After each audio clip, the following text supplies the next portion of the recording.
Ahora vamos a tocar un tema de importancia no menor para el mundo empresarial, un tema que no nos gusta ver muchas veces, pero que existe en casi todas las empresas para que la suya esté exonerada. Se trata de los fraudes. Vamos a conversar con Rafael Guamán, socio de consultoría de Ernst & Young, quien viene a presentarnos el último estudio de fraudes que han realizado. Esta prestigiosa firma ha creído conveniente explorar estos temas, entre otros, como ya todos conocemos, y aquí vamos a conocer los principales resultados de este reciente estudio. Rafael, ¿cómo estás? Muy buenas noches. Buenas noches, Bruno. Efectivamente, hemos publicado esta semana el último estudio en relación con el tema del fraude que enfrentan las empresas en el Perú. Nosotros venimos haciendo un seguimiento a este tipo de riesgos desde el año 2000. Y en este último estudio estamos proporcionando incluso datos de los últimos 5 años. Los que están consolidando, digamos, el último lustro. Algunos datos. Entonces, ¿qué cosa estamos observando en este tipo de resultados? La recurrencia. Ya sabemos que el fraude existe, todos lo perciben, de alguna manera lo han sentido de alguna forma. La estadística te muestra que 1 de cada 2 empresas ha sufrido el impacto del fraude. Que la conocen. Que efectivamente, que las conocen. Que la tasa mínima es 50%, pero definitivamente habrán las que no conocen y va a ser más. Lo que tú mencionas es interesante porque también tratamos de medir aquellos que no han identificado, digamos, el fraude como tal. Tratamos de medir la percepción. Si bien no has identificado el fraude... ¿Crees que te están...? ¿Crees que ha sucedido? 30% consideran que sí, definitivamente ha sucedido. Lo que pasa es que no tenemos la evidencia. No tengo detectado, claro. Sí. Ahora, yo te decía el factor recurrencia, porque si bien les ha sucedido, tropiezan con la misma piedra. Porque 45% de las empresas les ha sucedido más de una vez. Ya, entonces, son candidatos para la canción. Claro, efectivamente. Entonces uno va dando un doble clic al dato y se da cuenta que 23% ha sufrido... 3 veces.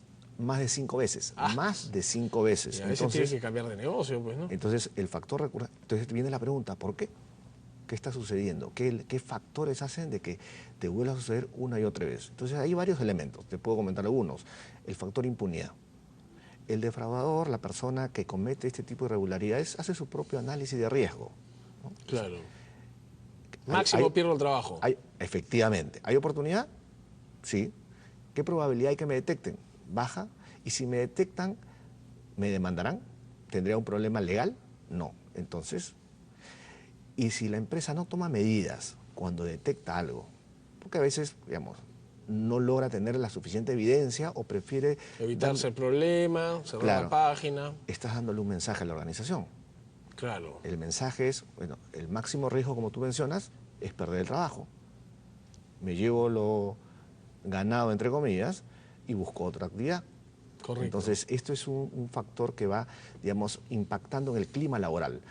La cultura es la que tratas de generar en la organización, la cultura ética, pero el clima ético es realmente lo que sienten ellos. ¿Realmente cuenta? ¿Realmente van a tomar acción? ¿Realmente van a hacer lo que dice que está establecido en el código, en las políticas, en el código de conducta? Entonces, eso genera el factor recurrencia. Luego tratamos de movernos hacia el tema muy bien. Si estamos viendo que hay un nivel de recurrencia, ¿cuál es el impacto? Y ahí, digamos, comenzamos a tener distintas opiniones. Algunas empresas tienen dificultad para percibir el daño. Y es natural, el fraude implica engaño, ocultamiento. Claro, a veces está muy bien hecho. Entonces está muy bien hecho y como tú dices, y no se nota, no lo identificas. Y si no es evidente, entonces no sientes el daño. Está dentro del costo de operación del negocio. Hablando otra vez de dichos o refranes, ojos que no ven, estado de ganancias y pérdidas que no siente. Que no siente. Claro, no lo notas. Claro. Sino hasta cuándo se descubre el problema. Y entonces y ahí notas el impacto directo, económico. Pero hay otros impactos, ¿no? O sea, desde el propio impacto que se genera en la propia gerencia. Porque los accionistas están esperando un resultado y no se da. Esperan crecimiento, claro, pero también que proteja su patrimonio. Y entonces cuando se produce una noticia mala, puede comenzar a generarse un nivel de desconfianza en la capacidad de la gerencia respecto de la capacidad para proteger el patrimonio. Encargo, por supuesto. Así es. Entonces, completamente hay y tienes otros costos asociados, el costo del tiempo de la gerencia involucrado en lugar de estar concentrado en desarrollar el negocio, está concentrado en resolver este problema. Costos legales, costos de vinculación, Sí, los costos de totalmente. organización Y el sinsabor y la todo lo reputación que se puede verse siente. afectada también. Por supuesto. ¿No? Ahora, dame algunas estadísticas puras y duras con respecto a los resultados de este estudio, digamos. Ya me estás diciendo que por lo menos 2 de cada 4 empresas, o 1 de cada 2, sufre un fraude. ¿De qué orden de magnitud son los fraudes? 22% de las empresas sufren fraudes de más de $100.000. 22%. Más de $100.000. Ya, pero el rango ahí es muy amplio, pues Pero, puede ser 1 millón también. Pero, y ahora súmele a la recurrencia, ¿no? Claro, la capitalización La- total en el tiempo. Podrías tener tú un grupo de empresas que sufren al menos $500.000 de pérdida al año y que van siendo recurrentes año a año. ¿Qué sectores son los más vulnerables? Si A es ver, que el estudio ha recogido sí, eso. cuando tú hablas de sectores, ya no puedes llegar a una generalización absoluta. Hay ciertas características. Por ejemplo, el sector retail, servicios financieros. Vamos a aclarar un ratito. Fraude lo están etiquetando como aquella operación realizada fraudulentamente a nivel personal interno o también un cliente que les roba. Ya, te doy la estadística para que cuando analizamos el fraude como tal, es 81% de casos es fraude interno. Ya. Fraude realizado por el propio personal. Ok. 19% es el fraude externo, el fraude que es realizado o por proveedores, por clientes o organizaciones criminales que tratan de sustraer valor. Correcto. Ya. Entonces, cuando tú estás hablando de lo principal, el fraude interno, el 81%, y comienzas a pensar por sectores, analizas, por ejemplo, el sector retail, consumo masivo, servicios financieros, telecomunicaciones, y tú ves ahí un gran número de eventos de fraude, pero los montos que están involucrados son menores. Si te mueves a otras industrias, por ejemplo, sector minero, Minería, sector extractivo, ¿no? agroindustria. Sector extractivo, tú ves que la cantidad de eventos disminuye, pero los montos Son involucrados mucho mayores. son muchos mayores. Ahora, cuando hablas Claro, me de imagino que en negocios, pues, perdóname Sí, que te claro. interrumpa, ¿no? Pero estoy tratando de articular un poco lo que estás comentando. Me imagino que negocios donde manejas cash, tienes más probabilidad, pues, de que te escondan una cosa, que saquen un billete, que lo partan, que se presten una plata, ¿no? Y la devuelvan días después, en fin, tienes mucho más exposure propiamente, un negocio minero, una trading de minerales, pues que todo trabaja vía transferencias entre clientes de diferentes países y cuentas en el exterior, tiene menos pues posibilidad, ¿no? de que haya un nivel de recurrencia, pero o de incidencia, finalmente, ¿no? Pero, digamos, o sí se da. es que si analizamos, por ejemplo, operaciones en la industria minera, donde tienes grandes proyectos, desarrollo de proyectos mineros, donde están involucrados compras, contratos importantísimos, entras ahí tú a un tipo de fraude que también hemos identificado que está en crecimiento, que es el fraude Comisionista. Comisionista, la corrupción comercial, o sea, Correcto. orientada a obtener una comisión, un beneficio indebido por otorgarle a alguien una operación, una orden de compra. Entonces, ahí tú comienzas a ver este tipo de características de fraude que finalmente son difíciles de detectar. Ahí entramos al tema de detección. ¿Cómo detectas algo que está fuera del libro? Porque tú puedes detectar cosas sin duda, que están, digamos, vinculadas al robo. O al costo de venta, digamos, ¿no? Pero los temas vinculados a este tipo de corrupción comercial, conflictos de interés, ¿cómo los identificas? Y el factor clave ahí es la propia gente. Claro. Las propias personas. Es un tema pues de honestidad, digamos, Claro. Estadísticamente, 20% de personas en una organización, en un área, saben que algo raro está pasando. Algo malo está sucediendo acá, estas operaciones no son normales. Pero estas personas tienen que tener algún mecanismo para poder comunicar, elevar esa preocupación.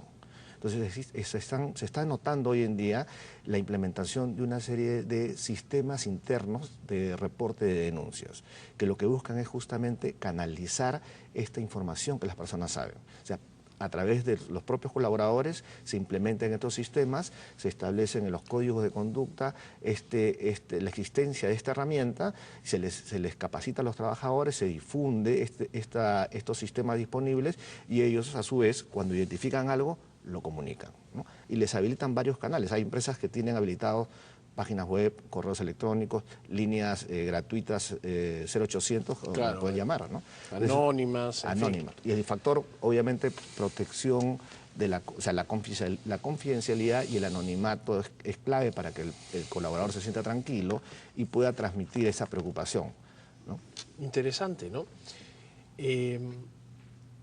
A manera de resumen, ¿somos un país con más o menos fraude en los últimos años? ¿Está creciendo el fraude? Mira, ¿Está disminuyendo? El fraude está creciendo. Si nos comparamos con la región, lo que vemos es que bueno, Venezuela es un país donde hay una alta incidencia. Brasil sigue en ese orden digamos, de problemas. Nosotros estamos al nivel de Colombia, Ecuador, Perú, Bolivia. Chile con un menor nivel de incidencia. Ese es más o menos el orden que estamos observando en la región. Pero contra nosotros mismos, el año anterior. Mira, ¿qué cosas hemos visto? Hay un nivel de crecimiento en el tema de la ocurrencia y también cuando hablas de categorías, ¿quiénes cometen el fraude? ¿Quiénes son las personas involucradas? ¿Cada vez más arriba, cada vez más abajo? Cada vez más arriba.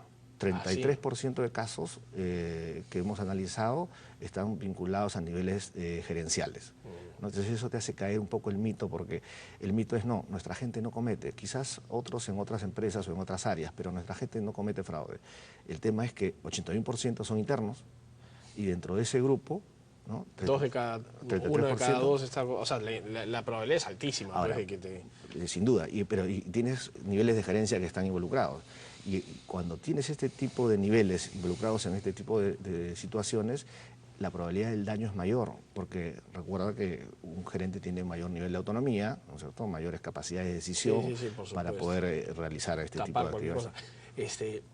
¿Hay algo así como alguna lista negra de ejecutivos o de gerentes? No creo. Yo creo que lo que existe... Un infocorp pues, de honestidad. No existe, en realidad lo importante... Un robómetro. O sea, lo que yo llevaría la pregunta más bien al tema de el background check cuando tú vas a contratar a ejecutivos, o sea, el nivel de pero borras, detalle... pues, borras del currículum de esa empresa. Pues. Claro, pero la tarea la tiene que hacer el que contrata. Claro. La tarea la tiene que hacer el recurso humano. No solamente te vas a basar en el currículum, sino tienes que hacer la tarea, claro, y ver todos los datos que puedes obtener acerca de un candidato, sobre todo cuando vas a contratar un candidato en áreas pues, ¿no?, de niveles de riesgo. Bueno, interesante. Interesante primero conocer que están estos estudios hechos por firmas como la tuya, con el prestigio que tienen, pero lamentable ver la realidad, ¿no? Claro, que más crece el país, más plata, más fraude. El mensaje a la gerencia es, si está sucediendo en el Perú y sucede en tu sector, pon atención a la empresa, ¿no? Claro. Hay que tomar medidas. O sea, ¿por qué ocurren los fraudes? ¿Cuáles son las medidas que ustedes recomiendan? Mira, el tema de trabajar sobre el control interno para poder minimizar la oportunidad es clave. El otro aspecto es el tema de la formación de cultura. O sea, con eso casi como me estás diciendo que si la tienen fácil, la van a ejecutar. Cuando analizamos la casuística, ¿no?, ¿qué factores? Hay tres elementos que confluyen cuando ocurre un fraude. La oportunidad, o sea, las puertas abiertas, la presión, la persona tiene un factor de presión, y la racionalización o justificación. Ellos mismos se justifican. Tú tienes que, para poder prevenir, trabajar sobre esos tres elementos.